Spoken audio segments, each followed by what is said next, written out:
मैं कहांगा वो बलावड़ा शरीफ वाले पीर साहब नूं शुभ और फूका वाली सरकार नूं कि हुण तेरियां फूकां कित्थे ने कोरोना वायरस ना दुनिया मरन दई है ते मैं कहांगा फूका वाली सरकार उत्थे जो सारे नूं तस्बे मनका फिर फूका मार मार के सही करना ते आज कोरोना वायरस नूं भी कोई फूक मार इनू कला जानदा कोई स्पैशल त्यारा 130C ओदे ते करा के नूं कल्लो चाइना ओदे सूबे वुहान विच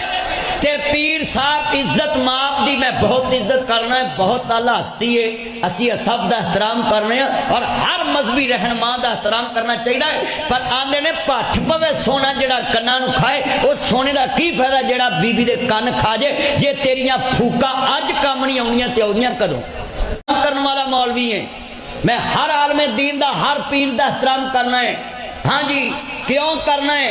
जेड़े पन्नी कहे वो रल के बह सकते हैं अही मौलवी नहीं रल के बह सकते ओए मैं सब नूं कहांगा मेरे दोस्तों सामा ध्यान ऐड़ा शुभ शुभ बोलो ते अपनी कमर का इलाज दूजे हस्पताल च कराउण गया आस्ट्रेलिया च